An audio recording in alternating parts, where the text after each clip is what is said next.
आप सभी को जय मसीह की गुड मॉर्निंग। ये सुबह का समय परमेश्वर का हम धन्यवाद करते हैं। और कल बहुत बारिश हुई और बड़ा ही मौसम ख़राब रहा।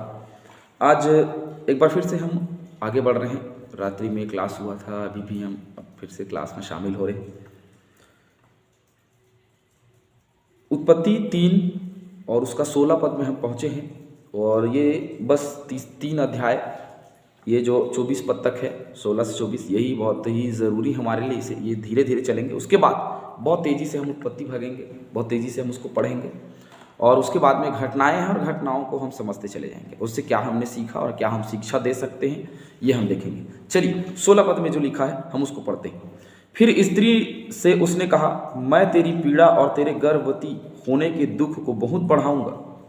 देखिए, जो परमेश्वर ने कहा फलो फूलो पृथ्वी पर भर जाओ तो ठीक है, लेकिन अब वो आशीष जो फलो फूलो पृथ्वी पर भर जाओ वो श्राप के रूप में बदल चुकी है। और श्राप में कहा कि मैं तेरी पीड़ा और तेरे गर्भवती होने के दुख को बहुत बढ़ाऊंगा।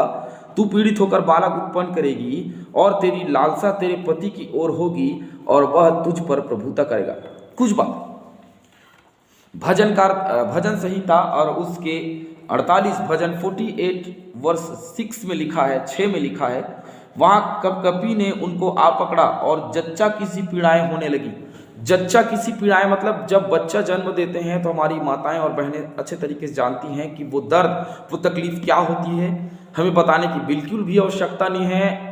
आप और हम जो जन्म लेकर के आए हैं, बहुत दर्द और बहुत तकलीफ के बाद में हमारे माँओं ने हमें जन्म दिया है और उसे हमें समझना पड़ेगा।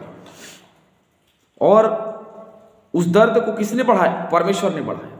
9 महीने तक गर्भ में रखना और धीरे धीरे पेन होना, और जब बच्चा का जन्म होता है उस समय बहुत दर्द। और ये कहा जाता है कि ये कहा जाना, और मैं सोचता हूँ कि ये बिल्कुल सही भी है, कि वो माँ के लिए दूसरा जन्म है और बच्चे के लिए पहला जन्म होता है, लेकिन माँ के लिए दूसरा जन्म होता है कि वो बच्चा को जन्म देती है। हड्डी हड्डी टूट जाता है, शरीर टूट जाता है, क्योंकि परमेश्वर ने श्राप दिया है कि मैं तेरे दर्द को बढ़ाऊंगा। ये श्राप बना रहेगा। और आज हम देखते हैं कि वो श्राप बना हुआ है। उसने श्राप दिया और ये श्राप बना हुआ है, और जगत के अंत तक ये श्राप उनके साथ में बना रहेगा। और आगे हम देखेंगे। देखिए, परमेश्वर ने हम सबको बहुत अच्छे तरीके के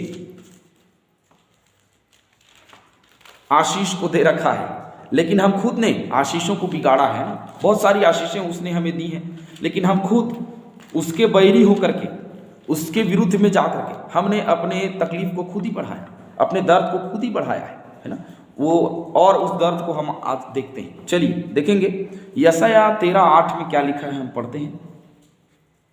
और वे घबरा जाएंगे, उनको पीड़ा और शोक होगा, उनको जच्चा किसी पीड़ाएं उठेंगी। देखिए, उनको जच्चा किसी पीड़ाएं उठेंगी। ये दर्द का उदाहरण दे रहा है कौन? परमेश्वर का वचन, कि उनका दर्द इतना बढ़ जाएगा जैसे जच्चा जनने के समय में, बच्चा जनने के समय में माताओं को होती, ठीक वैसे ही दर्द हो जाएंगे। और लिखा है उनके मुंह जल जाएंगे। ये इस प्रकार से लिखा हुआ है। चलिए आगे हम और देखते हैं। 21:3, इसी का 21:3 निकालिए तो क्या लिखा हुआ है, हम वहां भी देखते हैं। चलिए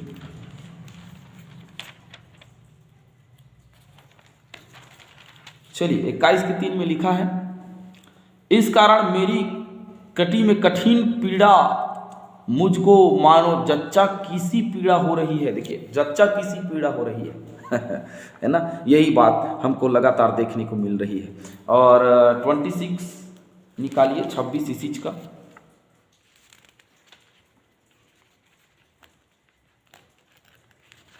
हाँ 26 क्या लिखा है वहां, 26 का 17 देखते हैं।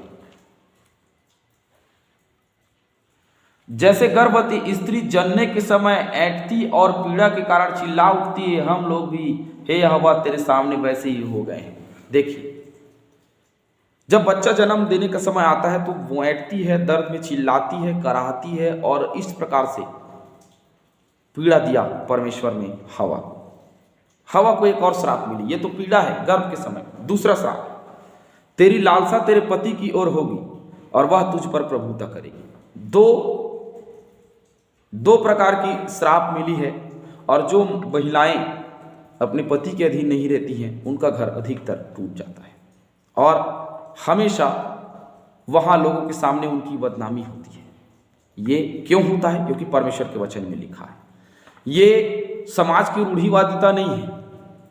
लोग बोलते हैं कि ये समाज की रूढ़ी, मैं भी नहीं कहता। मेरी पत्नी मेरे बराबर का, क्योंकि परमेश्वर ने हमारे सहयोग के लिए बनाया था उसको, और वो हमारी सहयोगी है, लेकिन उसे अपने पति की अधीनता स्वीकार करनी पड़ेगी, क्योंकि उसने श्राप दिया है। और जहां अधीनता स्वीकार नहीं है वहां परमेश्वर नहीं, और जहां परमेश्वर नहीं वहां रिश्ते नहीं। चलिए कुछ वचन हम देखते हैं।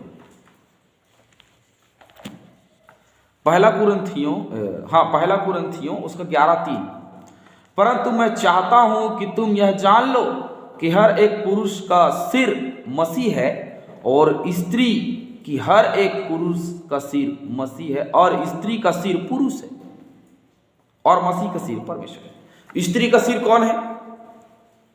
सिर का क्या काम है पहले ये बताइए। सिर का क्या काम होता है? पूरे शरीर को चलाना, ये हाथ हिलना और ये सब चीजें, ये शरीर का चलाना। तो सिर का काम होता है पूरे शरीर को चलाना। और पत्नियां अगर शरीर हैं तो पति क्या है? सिर। मैं बिल्कुल इस विषय में बात नहीं कर रहा हूं कि पत्नी को हम जूती समझें, बिल्कुल नहीं, ये गलत बात है। पत्नी को, एक स्त्री को एक घर में, एक परिवार में इसीलिए दिया जाता है ताकि वो बराबर की हिस्सेदारी हो। लिखा है ना, दुख में सुख में सब चीज में। आप इफिसियों की पत्री पढ़ेंगे 5वां अध्याय, उसमें आपको पता चलेगा कि वो आपके बराबर की हकदार है और वो आपकी सहयोगी है। ये आपकी नौकर नहीं है, यह हमारी नौकर नहीं है। उसने, मसीह ने, परमेश्वर ने इसीलिए बनाया कि वो हमारी सहयोगी हो।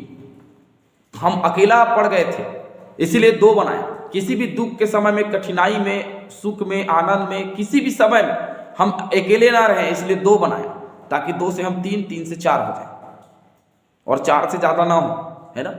पहले 2 बच्चे की परवरिश अच्छे से कर ली जाए, उसके बाद में आगे परिवार बढ़ाया जाए, है ना। क्योंकि 2 बच्चों की परवरिश बहुत ही बड़ी जिम्मेदारी होती है। तो पति के अधीन रहने की बात यहाँ पे भी दिखाई दे रही है। लेकिन अधीनता का मतलब ये नहीं होता कि पति भी अति करे, है ना, मारे पीटे, गाली गलौज दे और वो सहती रहे, ऐसा बिल्कुल नहीं कह रहा हूं मैं। उन्हें बराबर का हकदार दिया गया, वो बराबर हैं, लेकिन यहाँ पे उनकी अधीनता मतलब हमारी बात, अर्थात स्त्री या महिला की बात किसी घर में अगर चले तो वो परमेश्वर के विरुद्ध में है। वहां नहीं चलनी चाहिए, वहां सिर्फ किसकी चलनी चाहिए? पुरुष की। पुरुष प्रधान होना चाहिए एक घर, एक परिवार, एक कलीसिया। जहां जिन कलीसियाओं महिलाएं बोलती हैं वो कलीसिया टूट जाती है। हमारी कलीसिया में महिलाएं बहुत बोलती हैं, इसीलिए हमारी कलीसियाओं में विवाद बार बार होता है। लेकिन इस बार सख्त मनाही है, किसी महिला को बोलने का अधिकार इस बार छीन लिया गया है, हम किसी को नहीं देते। और अधिकतर बार जहां महिलाएं बोलती हैं वो कलीसिया टूट जाती है। मैंने बहुत बड़ी बड़ी कलीसियाओं को देखा, छोटी कलीसियाओं को देखा, जहां महिलाएं बोलती हैं वहां टूट जाती है। पुरुष के अधीन रहना चाहिए, क्योंकि पुरुष सबसे ज्यादा समझदार और सहनशील होता है, ये मानना पड़ेगा दुनिया में। चलिए इफिसियों की पत्री और उसका 5वां अध्याय 22वें पद में लिखा, हे पत्नियों अपने अपने पति के ऐसे अधीन रहो जैसे प्रभु के। अब जैसे हम प्रभु यीशु मसीह के अधीन है, परमेश्वर के अधीन, वैसे ही पति के अधीन रहने की बात ये वचन कहता है। लेकिन वहीं पति के लिए भी कहा जाता है कि तू अपने देह के समान अपने पत्नी से प्रेम कर। तो अपने देह के समान प्रेम रखना है, कोई अति नहीं करना है। जैसे हम अपने देह को मारना कूटना नहीं चाहते, फाड़ना चीरना नहीं चाहते, या बाल को हटकना नहीं चाहते, या खींचना नहीं चाहते, बिल्कुल भी घरेलू हिंसा ना करें, परंतु परमेश्वर के साथ में बने रहें। अधिकतर बार हमें सुनना पड़ेगा, सहना पड़ेगा, लेकिन पत्नियों को अधीन रहना पड़ेगा, क्योंकि श्राप मिला हुआ है और उस श्राप से कोई बच नहीं सकता। इर्मिया की किताब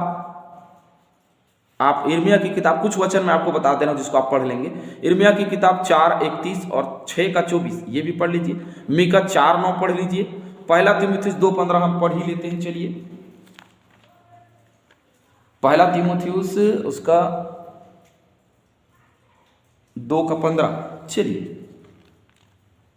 2:15, हाँ तो भी स्त्री बच्चे जनने के द्वारा उद्धार पाएगी यदि वह संयम सहित विश्वास, प्रेम और पवित्रता में स्थिर रहे तो। इतने श्राप के बावजूद भी एक आशा है। एक आशा क्या है कि बच्चे जनने के द्वारा वो क्या पाएगी, उद्धार पाएगी, और वह संयम सहित विश्वास, प्रेम और पवित्रता में स्थिर रहे तो ये ऐसा हो सकता है ना। और आदम बहकाया ना गया पर स्त्री बहकाने में आकर अपराधिनी हुई, लेकिन फिर भी वो बच्चा जनने के द्वारा जो दर्द दिया परमेश्वर ने, उसी के द्वारा वो उद्धार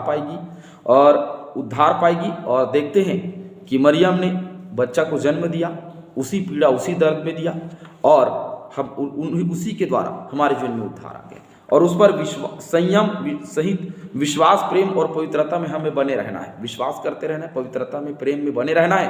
यही मनुष्य का जीवन है।